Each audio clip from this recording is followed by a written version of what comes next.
out for the perfume of your body, soul, and mind.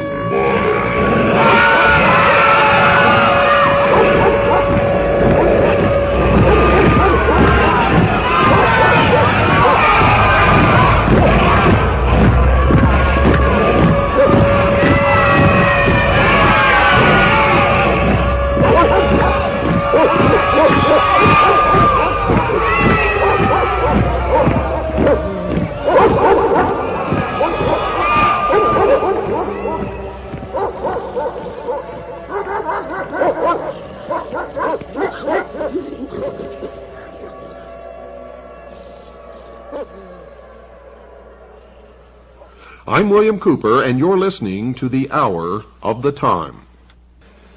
Folks, something is wrong in America, no doubt about it. There's a new religion appearing, many of you call it the New Age religion, and it appears to be the exact opposite of the Old Age religion, meaning the religion of the Jews and the Christians. It's not really that different. I've studied it. I've talked to people who practice it. They claim it's not a religion, but it is. Christ has ceased to become a man, the Son of God, the actual manifestation of God in the flesh on earth, and has become the consciousness, the Christ consciousness. And anyone can be Christ if they have this Christ consciousness in the New Age religion. Now, these are the two religions, the Christian religion and the Jewish religion, that set the United States on its course, because these religions taught that mankind had some basic human rights. They held that the family was the basic unit in all of the world. They believed in the right to private property. They believed in the unalienable, which is defined as being incapable of being surrendered, right to life. They held that each person had the right to worship their God, and they held that all had the right to freedom of association, as shall be so disclosed during this series. These positions were deemed to be self-evident by those who wrote the American Declaration of Independence and the Constitution, and became the cornerstones of the American civilization. The term self-evident, folks, means that these human rights were not worthy of debate because they stood on their own simply because they were true. They could not be debated because they were creator endowed by God. Yet, folks, today these cornerstones of American life are no longer self-evident to many. They are being publicly discussed. People and organizations are now debating whether an individual has the basic human rights to life, liberty, and property. There's a great danger in this. Friedrich Wilhelm Nietzsche, a German philosopher and one of the teachers of many of the world's leading communist revolutionaries and international socialists, put the argument quite succinctly in this statement, quote, "I condemn Christianity. I raise against the Christian church the most terrible of all accusations that any accuser uttered. It is to me the highest conceivable corruption," unquote. Remember, the priests, the initiates of the mystery schools, believe that Christianity is a corruption of the mysteries, the worship of Lucifer, represented by the sun, the light, Osiris. Tex Mars, an author who has written in opposition to the New Age, wrote this about their hatred of the Christians, quote, "The New Age believer is told, you could be a god in the next instant if only those horrible Christians weren't around with their poisonous attitudes," unquote. That thought was illustrated by another of the important New Agers, David Spangler, who wrote this in his book entitled Reflections on the Christ. Quote, "We can take all the scriptures and all the teachings and all the tablets and all the laws and all the marshmallows and have a jolly good bonfire and marshmallow roast because that is all they are worth," unquote. So the New Age, like the Masons, feel that Christianity is the enemy, a force to be countered, not by open debate, but by contempt and ridicule, and as shall be illustrated later, by even murder. And remember, the source of the New Age movement is the Order of the Freemasons.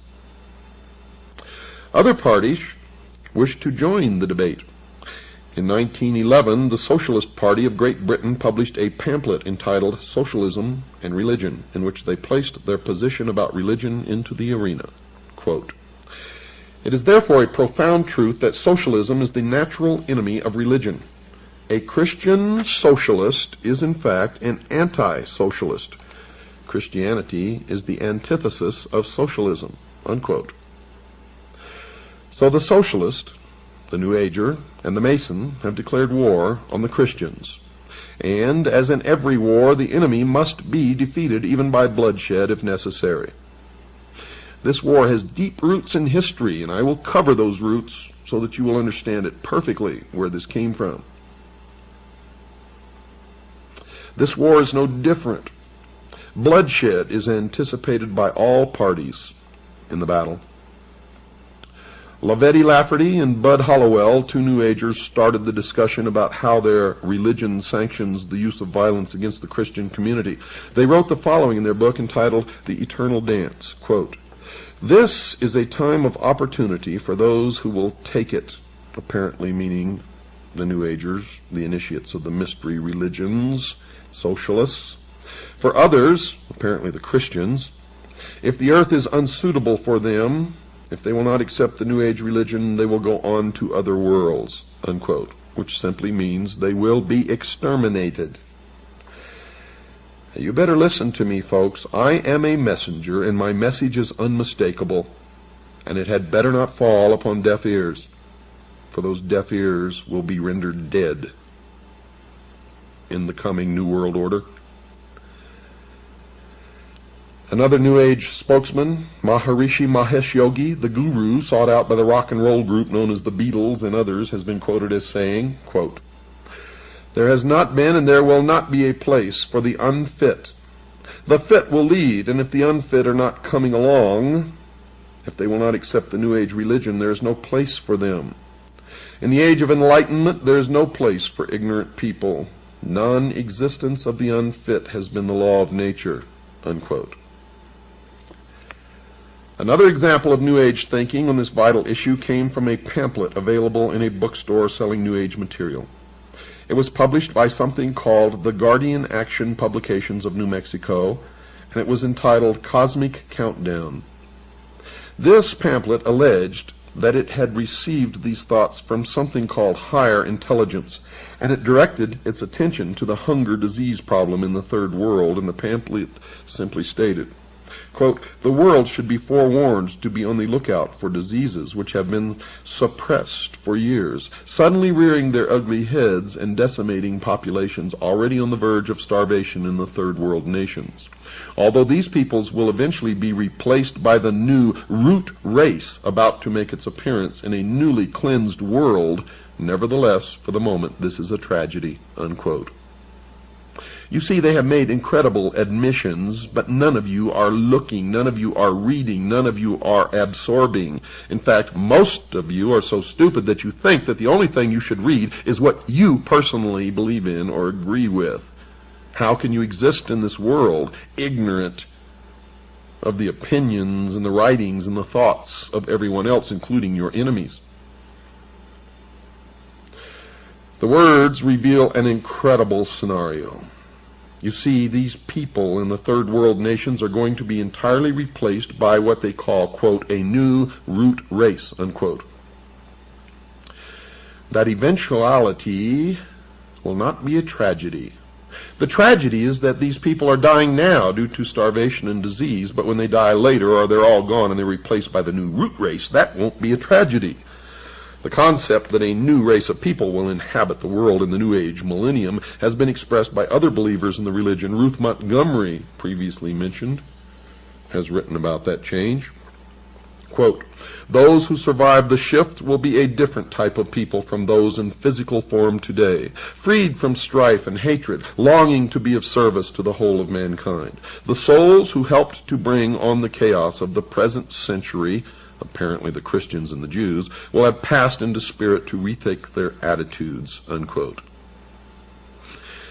To show that the New Agers are talking about the physical death of the enemy, one must only search the writings of other New Agers.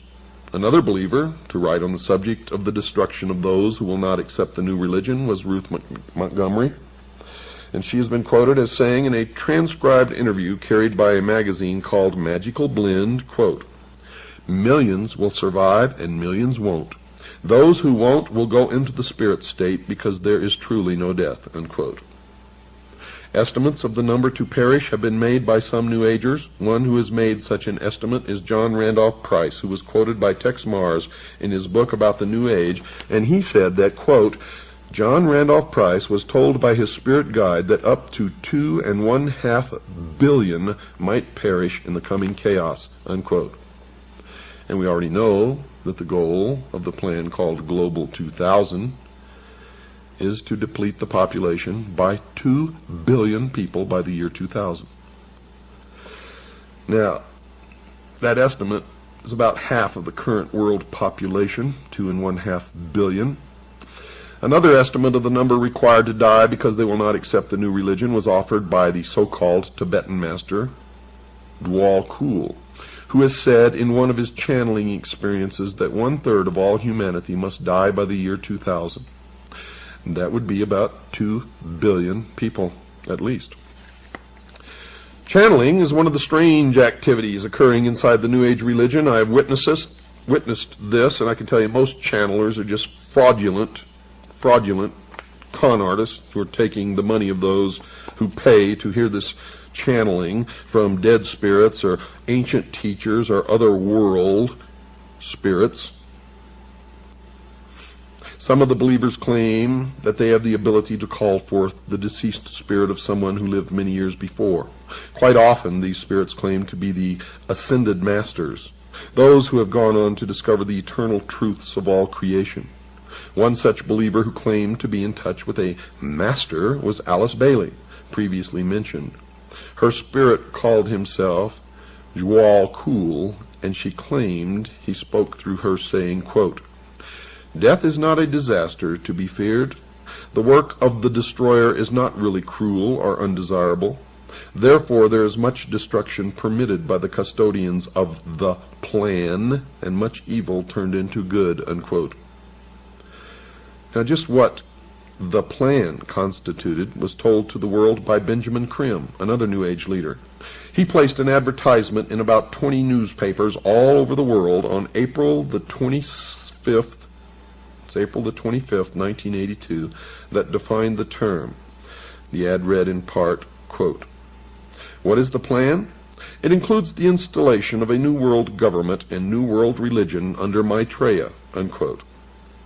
But perhaps the most startling example of the teachings of this new religion came from the pen of Barbara Marx Hubbard, one of their most articulate writers, and she wrote in her book entitled Happy Birthday, Planet Earth, quote, "The choice is, do you wish to become a natural Christ, a universal human, or do you wish to die? People will either change or die. That is the choice," unquote. So the people of the world will be given a choice. They will choose to accept the new religion, or they will choose to die. The battle lines are drawn. Choices will have to be made. I have made my choice. What is yours? Some of the leading socialists of the past have shown that they too have chosen up sides. One such individual was Adolf Hitler, the head of the German government during World War II, who held no conviction that the murder of over 50 million people during that war was wrong. He considered himself to be an agent of this unseen God in reducing the population of people that he held to be undesirable. He wrote, quote, "I have the right to exterminate millions of individuals of inferior races which multiply like vermin," unquote. And he did what he considered acceptable inside his religion. Those who did not believe in his new religion had no choice, and they perished. The evidence that Adolf Hitler was a New Ager will be presented later in this series. Another of the leading spokesmen for the socialist position was George Bernard Shaw, a well-known writer during his day. He wrote a book entitled The Intelligent Woman's Guide to Socialism, in which he stated, quote, "I also made it quite clear that socialism means equality of income or nothing, and under socialism you would not be allowed to be poor." You would be forcibly fed, clothed, lodged, taught, and employed, whether you like it or not, whether you're useful or not, even if it were discovered that you had not the character and industry enough to be worth all this trouble. You might be executed in a kindly manner, but whilst you were permitted to live, you would have to live well, unquote. Socialism is the greatest perversion, deception, and lie that has ever existed on the face of this earth, and has brought nothing but misery, death, poverty to people who have been subjected to its cruelties. The Masonic writer Albert Pike placed the Masonic order into the discussion when he wrote this in his book Morals and Dogma. Quote, "It is not true to say that one man, however little, must not be sacrificed to another, however great, to a majority or to all men. That is not only a fallacy, but a most dangerous one. Often one man and many men must be sacrificed, to the ordinary sense of the term, to the interest of the many. The interest and even the life of one man must often be sacrificed to the interest and welfare of his country," unquote. The religious view is that the sacrifice of one life for the interest of the many is murder, and those who believe in the God of the Bible are told not to commit this act. The commandment against this practice is contained in Exodus 20, verse 13 of the Old Testament, and in Matthew 5, verse 21 in the New, and is simply expressed in these simple words, quote, "Thou shalt not kill," unquote. The principle is easy to understand. No person has the right to take the life of another. This understanding is nearly worldwide. There are, of course, cultures that have determined that human sacrifice, cannibalism, and murder are acceptable forms of behavior, but these are rare in the history of man. But here we are being exposed to a whole new religious view, one growing daily in size and stature, that openly advocates the wholesale slaughter of entire races of people. Adam Weishaupt, the founder of the Bavarian branch of the Illuminati, has also endorsed this new conviction that murder was not improper by including it in the initiation ceremony into the order. He has his initiator tell the initiate, quote, "Behold our secret. If in order to destroy all Christianity, all religion, we have pretended to have the sole true religion, remember that the end justifies the means, and that the wise ought to take all the means to do good which the wicked take to do evil." Unquote. The initiate was told that he may use whatever means, murder included, to achieve the goals of the association that he was joining, and that the major goal of the Illuminati was the destruction of all religion, including Christianity. That meant that if Christians physically stood in the way, they would be removed by simply murdering them. Weishaupt even went so far as to say that anyone not willing to take the life of another was unfit to join the Illuminati. He wrote the following in a letter to a fellow member in 1778, quote, "No man is fit for our order who is not ready to go to every length," unquote. Weishaupt wrote that again, this time using different words, quote, "This can be done in no other way but by secret associations, which will by degrees, and in silence, possess themselves of the government of the states and make use of those means for this purpose, which the wicked use for attaining base ends," unquote. Now Weishaupt, folks, was aware of the enormous power of government, and he desired its power for his members. He committed his organization to its infiltration. Then he committed it to unspeakable purposes, anything that would further the goal of the Illuminati. He even went on to grant permission to his members to distort the truth by lying if it would further their goals. He wrote this, quote, "There must not a single purpose ever come in sight that may betray our aims against religion and the state.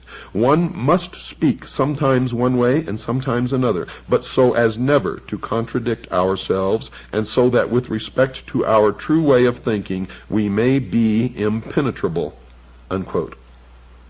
And you wonder why politicians continually lie and continually break their promises. And no matter who you elect, Republican or Democrat, it doesn't make any difference. Perhaps a perfect example of an oath that these initiates take somewhere along the road to the pinnacle inside the secret society was given in a book written by George Orwell entitled 1984. Mr. Orwell has an initiate into a secret society called the Brotherhood in his story ask these questions. Quote, "Are you prepared to give your life? Are you prepared to commit murder? Are you prepared to commit acts of sabotage which may cause the death of hundreds of innocent people? Are you prepared to betray your country to foreign powers? Are you prepared to cheat, to forge, to blackmail, to corrupt the minds of children, to distribute habit-forming drugs, to encourage prostitution, to disseminate venereal diseases, to do anything which is likely to cause demoralization and weaken the power of the people?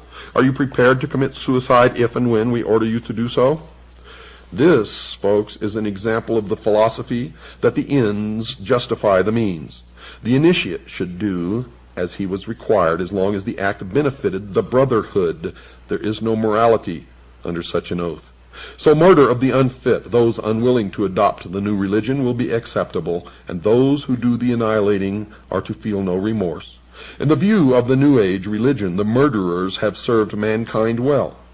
But this callous disregard for the right to life of every human on the face of the earth has been predicted before in the New Testament. John was moved to write in John chapter 6, verse 12, quote, "Yea, the time cometh, that whosoever killeth you will think that he doeth God service," unquote.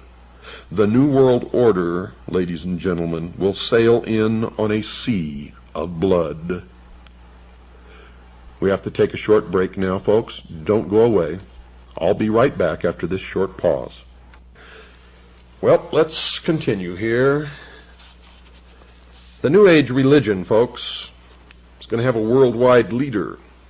A charismatic political and religious leader that they call Lord Maitreya.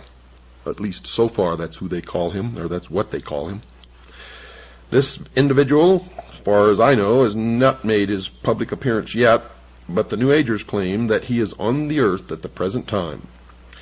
They claim that he came to live with the Asian community in East London, England, in July 1977 by descending from his ancient retreat in the Himalaya mountains along the border of India and Tibet. They further believe that his imminent emergence into full public view is assured. They also claim that this individual is the one that the Christians call Christ, the Jews call the Messiah, the Buddhists call the fifth Buddha, the Hindus call Krishna, and the Muslims call the Imam Mahdi. In other words, all of the major religions of the world are awaiting the arrival of this one individual. It is their claim that this one individual living now in London is the one expected by all of these religions. However, when we search London with a fine-tooth comb, we can find no trace of any living individual named Maitreya or fitting this description, are recognized as this religious leader. Isn't that strange? And they say that he is on the earth now, patiently waiting for the appointed time to reveal his existence to the peoples of the world. They say that he will apparently assume the leadership of all of these religions, and when he does, he will create a one-world religion.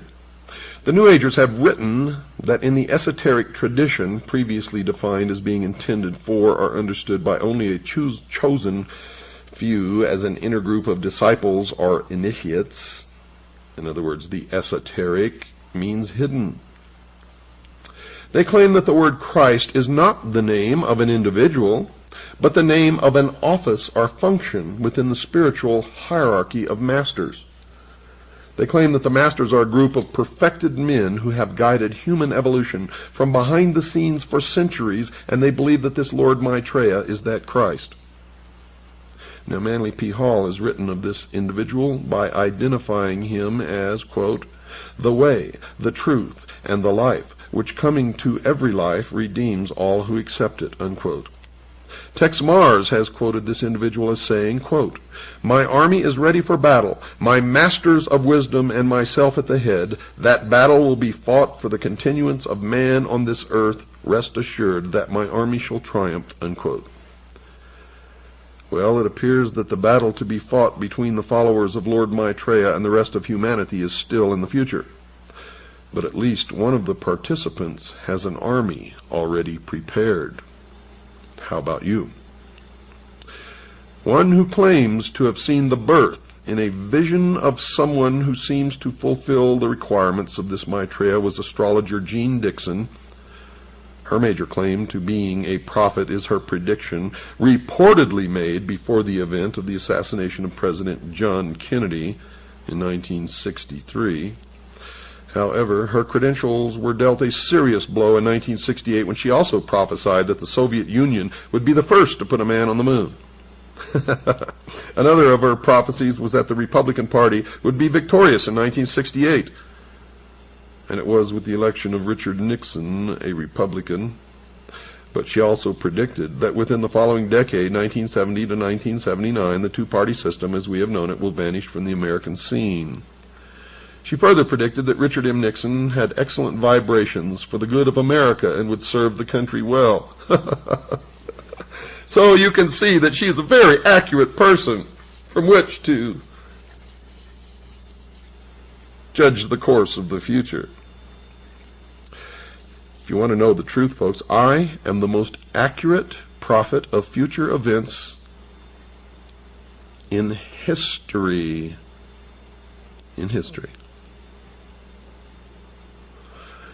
Those who question her inability to correctly predict that America, not the Soviet Union, would become the first to place a man on the moon, and that the two-party system has not vanished from the scene, and that President Nixon apparently did not have good vibrations for this nation, and would later be removed from office by the event commonly referred to as Watergate, can only presume that she must have been given inside information about the assassination of President Kennedy. And that would account for her knowing at least, in that event, the true future. Secondly, one can only wonder why this non-prophet should be listened to about anything after her appalling record on prophecies, but there is reason to believe that she might have been asked to write an account of this vision of the important birth by the New Age religion, because they wanted the official imprimatur of someone commonly referred to as a prophet. In other words, folks, her prophecy might have been written to legitimize his claim to be a man-god, so that when this individual made his public appearance himself, the public would marvel at the fact that his birth had fulfilled a prophecy. But in any event, Ruth Montgomery wrote a book about her entitled The Gift of Prophecy, in which she wrote about the very revealing and intriguing vision that Jean Dixon allegedly had. Quote, "The vision, which Jean considers the most significant and soul-stirring of her life, occurred on February the 5th, 1962. She saw the brightest sun she had ever seen." Isn't it funny how that sun always pops into this stuff? Now remember that reference to the sun, folks. "Stepping out of the brightness were a pharaoh and Queen Nefertiti." Remember here that these two individuals were Egyptians. Now this will become significant later on. In fact, it's already significant if you've been listening to this show. The couple thrust forth a baby as if offering it to the entire world. Now another interpretation, because they sprang from the sun, could be that this is Osiris and Isis and the child is Horus, and that is exactly the esoteric, real interpretation, although Jeannie Dixon never said this. Jean looked at the baby and then said, according to the author, quote, "I knew here is the beginning of wisdom," unquote. Remember what I told you? Osiris is the doctrine, Isis is the church, the child Horus is the body of illumined initiates. So what Ruth Montgomery wrote can be summarized as follows. A sun deity gives the world a child from Egypt who possesses enormous wisdom, and this event allegedly took place on February the 5th, 1962. The interpretation of these symbols have already been discussed and will continue to be discussed during this series, and the significance will be plain to all. Jean then says, quote, a child born somewhere in the Middle East shortly after 7 a.m. Eastern Standard Time on February the 5th, 1962, will revolutionize the world. Before the close of the century, he will bring together all mankind in one all-embracing faith. Mankind will begin to feel the great force of this man in the early 1980s, and during the subsequent 10 years, the world as we know it will be reshaped into one without wars and suffering. His power will grow greatly until 1999, and this year is extremely significant, as will also be discussed, at which time the peoples of this earth will probably discover the full meaning of the vision, unquote.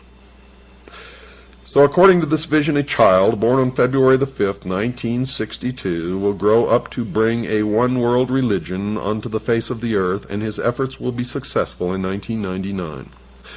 The New York Times newspaper, folks, ran 3 consecutive articles on the conjunction of 5 planets, the sun, the moon, and an invisible body that astrologers call Ketu, starting on February the 4th, 1962. The first article stated that the various bodies moved into rough alignment in the constellation Capricorn at 7:05 a.m. New York time. A Capricorn, remember, is the goat. In history, the goat was the goat of Mendes, or the ram. And the newspaper article also says that they would remain in that alignment until 7:17 a.m. New York time Monday. The goat of Mendes, the ram, is also another word or another name for Lucifer, Satan. However, the article went on to say that most of the people in India became alarmed because most astrologers were making predictions of disasters. There were a few astrologers who were predicting good for the world as a result of this alignment, but few Indians appeared to be paying them much heed. Now couple that with Jean Dixon's prediction that the child was born on February the 5th, 1962, midpoint in this alignment. And what do you get? They're going to great pains to prepare the world for something. Astronomers did not consider the event to be rare, however, and the article went on to report that the same configuration had occurred several times in the past. The last time being in April 1821, and then it occurred twice. The article reported that Dr. Kenneth L. Franklin of the Museum of Natural History, Hayden Planetarium in New York, had commented that year does not seem to be a year of any remembered disasters. He was then quoted as saying, and that year isn't famous for anything, as far as I know. Dr. Franklin also commented on the body the astrologers call Ketu. He speculated that it may be some sort of astrological addition used to make everything come out right. He then added that he believed Ketu to be the invisible planet that is frequently taken into account in astrological reckonings, but that he had no idea how it was possible to keep track of something that no one could see, and as far as he knew, didn't even exist. The Times carried another article the next day, Monday, February the 5th, 1962, the date that this supposed child was born, and it repeated the concern of the Hindu astrologers. In fact, that headline read, Hindu astrologers still say it's doomsday. And the subheadline read, Peaceful beginning of planetary event is viewed gravely. Now, the third article in the series ran on Tuesday, February 6th, 1962, and carried the headline, quote, Doomsday in India, uneventful, unquote. The article reported that the Indian astrologers had predicted a variety of disasters, earthquakes, tidal waves, devastating fires, and warfare, to name but a few, but that none of these events had occurred. Furthermore, the article reported that Hindu priests had claimed that the reason nothing had happened was because their prayers to their God had been answered. But folks, none of these 3 articles mentioned the birth of anyone on these 3 days. Furthermore, none but a few astrologers had believed that something good was going to happen, and that only a few in India had even listened to them. Only Jean Dixon, another astrologer, had seen a vision of something beneficial, in this case the birth of a baby full of wisdom at about the midpoint of the 3-day affair. One can only wonder if once again she missed the mark and was involved in another error, or if she was intentionally made to set up the world to welcome someone named Lord Maitreya. In any event, these people claim that the Lord Maitreya will appear shortly to the entire world and start everyone off on a road to a one-world religion. Helena Petrovna Blavatsky, in her book entitled The Secret Doctrine, called him, quote, the Dragon of Wisdom, unquote. So it appears that the one call that Jean Dixon made that appears to match other comments is her statement that the baby she saw in her vision was full of wisdom. If the baby she claimed to have seen in her vision was Lord Maitreya, then she was right, because others have claimed that Lord Maitreya is full of wisdom. However, there is still reason to believe that she was given inside information by some New Agers who wanted to have this Lord's birth prophesied so that when he did surface, the New Agers could claim that his birth had been a fulfilled prophecy. So the world awaits the visible appearance of Lord Maitreya. Ladies and gentlemen, dear listeners, so that you would realize that I'm not making any of this up, I took last night's program and tonight's program verbatim from the introduction all the way through Chapter 3 of a book entitled The New World Order by my good friend A. Ralph Epperson. Again, the title of the book is The New World Order by A. Ralph Epperson, and you can order that book in any good bookstore. If you can't find it in your area, contact us, and we will make arrangements with Mr. Epperson to be able to furnish that book to you if you would like to purchase it. I also recommend that you purchase my book, Behold a Pale Horse. It's a handbook for what's going to happen in the coming years, especially in this country. And without it, you will be crippled.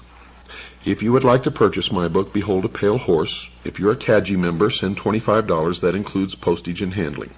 If you're not a CAGI member, send $30. That includes postage and handling. Also ask for a packet of information on how to join CAGI and all of the other things that we have available for you.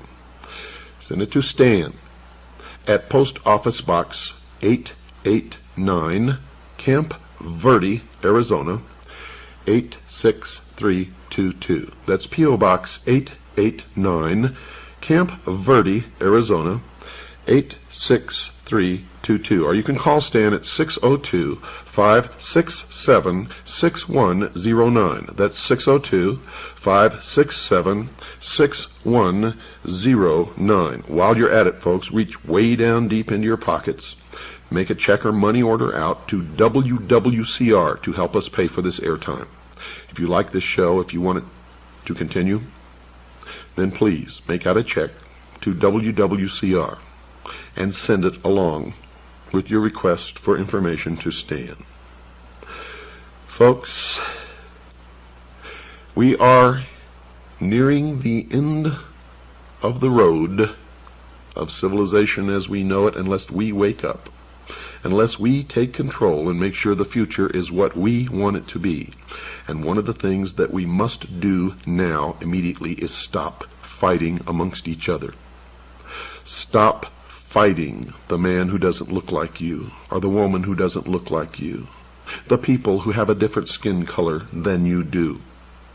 We must learn to live together, and it's nobody else's business what somebody else's religion is. It doesn't hurt us if they want to practice their religion, as long as they are not hurting us in the process.